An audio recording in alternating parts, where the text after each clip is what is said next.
Shrink Earth's entire 4.5 billion year history into a single calendar year. Modern humans don't even show up until the last half hour before midnight on December 31st. That's how new we are. Now, zoom in even further. We've been around in some form for 2.8 million years. Compress that into a single 24-hour day. Fire doesn't become an everyday tool until somewhere between 8 and 9 at night. The oldest solid evidence of any human ancestor actually controlling fire is about 1 million years old, and it didn't become a normal, everyday tool until maybe 400,000 years ago. Do the math. Somewhere around 7/8 of our entire story unfolded in total darkness, in the freezing cold, without a single controlled fire anywhere on Earth. Look around you. Everything you touch today exists because something, somewhere, was burned to make it. The device in your hand, the walls around you, your stove, your car engine. Trace any of it back far enough, and you hit fire. We've built an entire civilization on top of it. So here is something to wonder about. How did a species go nearly 2 million years without fire, then build a world that runs on combustion? And what did life actually look like before that first ember changed everything? Forget everything you know. You're standing alone on an open plain in Africa. It's over 1 million years ago.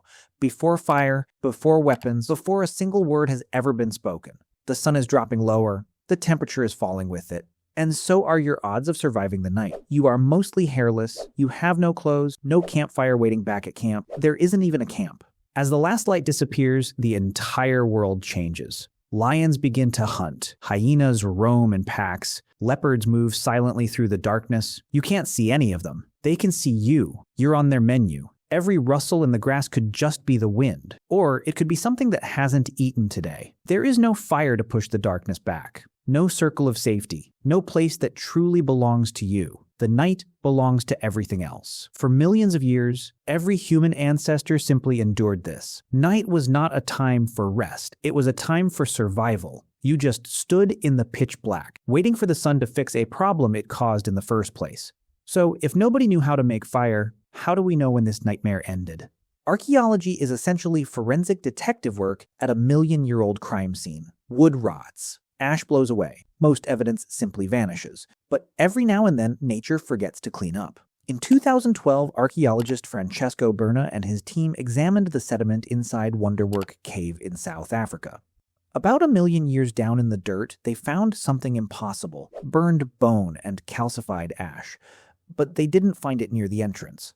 They found it 100 feet inside the cave. Lightning does not strike 100 feet inside a rock roof. A wildfire does not casually stroll indoors to burn a single pile of bones. Someone carried it in. This is our earliest solid proof of an ancestor holding fire.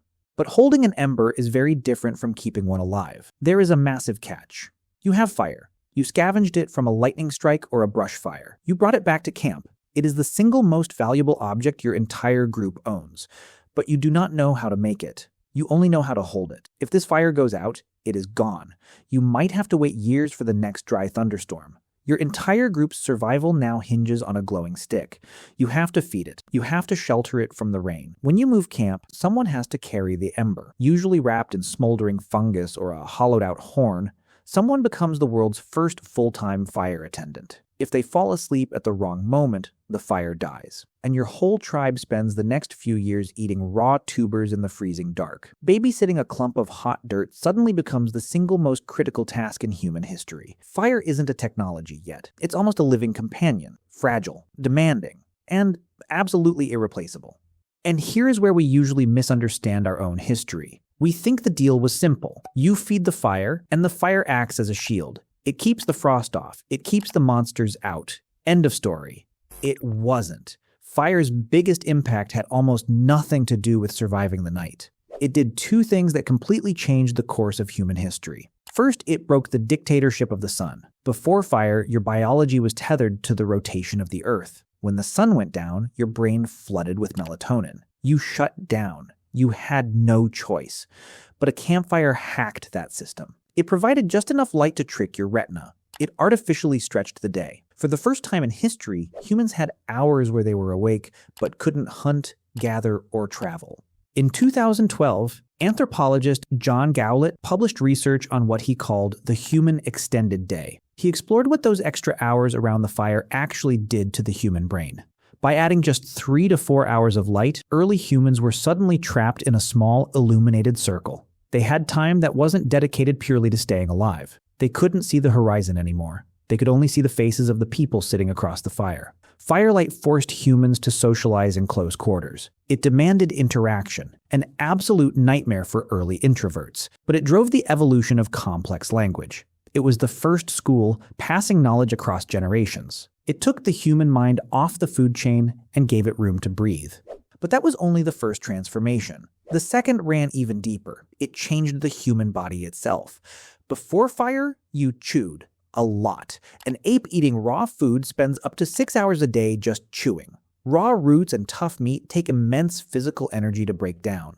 Then, someone dropped a slab of meat into the fire. You pulled it out. You ate it. Cooking is essentially outsourcing your digestion to a campfire. Heat breaks down proteins, it softens fibers, it unlocks massive amounts of calories that your body no longer has to work for. In 2009, Harvard primatologist Richard Wrangham published a book called Catching Fire. He argued this exact point. Once we started cooking, we didn't need massive jaws and giant digestive tracts anymore. With all that surplus energy, our bodies funded a much more expensive organ, the brain. The human brain uses 20% of your energy. It is a calorie black hole. Without cooked food, you biologically cannot afford it. Look down at your own stomach. Feel your own jawline. You are looking at the evolutionary receipt of a million-year-old barbecue.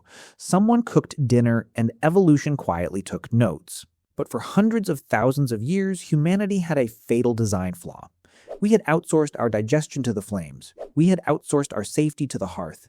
We had become completely dependent on a tool we did not know how to build. If a torrential storm wiped out your camp's Ember, you couldn't just start over. You were thrust right back into the freezing dark. Your smaller gut could no longer process raw roots. You were back on the menu for the lions. To survive, you had to sit there and pray for a random lightning strike. Until someone figured out how to cheat nature. In 2018, archaeologist Andrew Sorensen examined stone tools from 50,000-year-old Neanderthal sites in France. He didn't just find charred bones this time, he found the tools to make them, sharp pieces of flint bearing microscopic wear patterns. It proved they were repeatedly smashed against iron pyrite. He had found the world's oldest fire-making kits. Imagine holding those stones in your hands. You are no longer waiting for a dry thunderstorm. You strike them together. A shower of sparks hits a bed of dried tinder. You blow on it. It glows. You just created a star in the palm of your hand. Fire stops being something you inherit. It becomes something you manufacture, and that single shift breaks the map wide open. Once humans can summon fire on demand, geography stops being a barrier. We walk out of the warm cradle of Africa and march straight into the freezer. We push into Ice Age Europe. We survive the Siberian tundra. The spark you struck from that flint piece doesn't just stay in a campfire. It scales up. It becomes the furnace that forges the Roman Empire. It becomes the steam engine that powers the Industrial Revolution, every internal combustion engine, every coal plant, every rocket booster firing humanity into orbit. They are all just highly engineered campfires. Every engine you've ever seen is really just humanity finding increasingly clever ways to keep burning things. Some methods are just louder than others. Every other survival trick on that open plain was inherited. Speed, camouflage, venom, claws. Evolution just handed those out over millions of years. Humans got handed almost nothing, so we built our advantage instead of growing it. We couldn't outrun a lion, so we learned to keep a small son a few feet away. We couldn't grow fur for the cold, so we carried that same fire camp to camp. We couldn't wait around for evolution to make us smarter, so we cooked our way into a bigger brain instead. Every one of our disadvantages got patched by a decision, not a mutation, and that part hasn't changed. Now, look around you again. The walls, the stove, the engine idling outside. None of this evolved into existence. Every piece of it was built, one decision at a time, going all the way back to the first person who decided a dying coal was worth staying awake for.